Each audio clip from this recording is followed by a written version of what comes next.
approaching this conversation from the perspective of someone who hasn't necessarily studied everything about Merwin. Merwin has not been, I did not write my PhD thesis on Merwin. Yet, I've come to know him as a teacher, right, and as an artist through his art primarily, which is great. I do know a lot about what I've read about him, which is, obviously his fascination with language, his interest in doing something very different with language, his understanding that poetry is not normal speech. Poetry is something else. And to get to that something else, he did a lot of translation. Translation from other languages into English of poetry. And he says that he was inspired by Ezra Pound to do that. And Ezra Pound was a great figure in American poetry, influenced T.S. Eliot, so many American poets of that generation. It's kind of wonderful to know that Ezra Pound had that influence on Merwin, who was 18.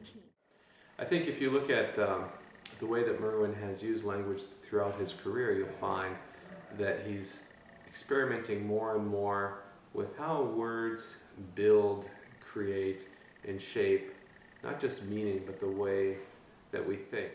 I think what Merwin does best of all is to take a moment of time and hold the moment, before us, so that we sense how it's a convergence of all different forces and factors that had been working before that moment and leading up to it. And so then we get that moment, and it's this wonderful distillation right before us, and we can enjoy it and feel a kind of timelessness.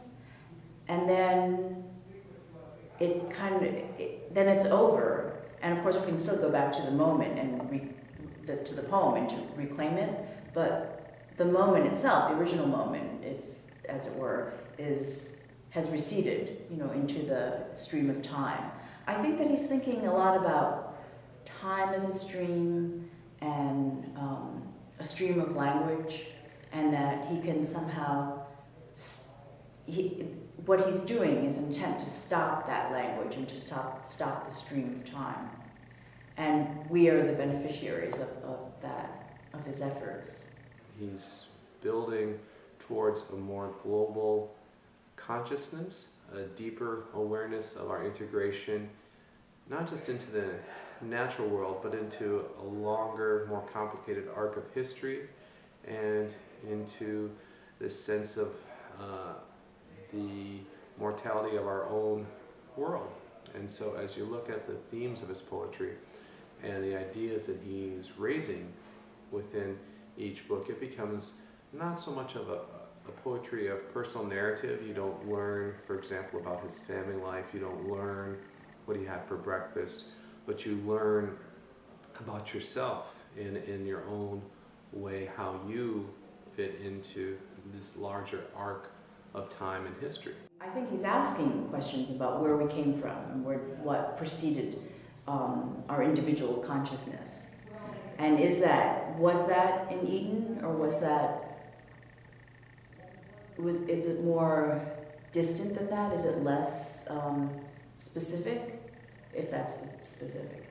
And then where are we going? What happens to that consciousness? I think he's always looking forward to that moment when his consciousness will cease.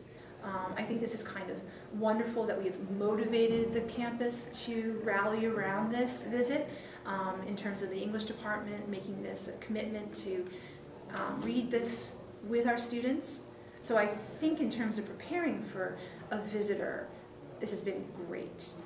And we might learn from this, that if you're a big name or a small name, I think a little bit of preparation makes the experience an amazing one for our students. I can't imagine that you will not be so excited to actually have the person behind the words here, to read, to talk, to meet, to share your experiences with. I think what's great about how we prepared for Merwin is that we're creating conversations within the whole school community, not just about his poetry, but about the larger issues he raises within his work. Every member of the faculty and staff that's wanted a copy of his books of poetry has been given a copy of The Rain in the Trees. We spent at the opening faculty meeting an hour discussing Merwin's poetry. every English class is committed to doing at least 4 days of reading Merwin's poetry. We're going to have a broadside poster made up with one of Merwin's poems on it that every student can have to commemorate the visit.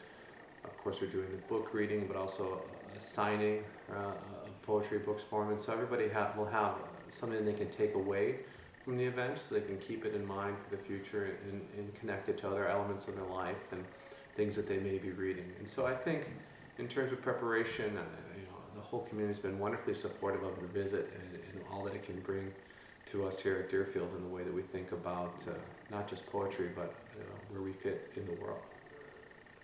I call it a Merwin a day keeps the doctor away, because he does really force us to go beyond the surface.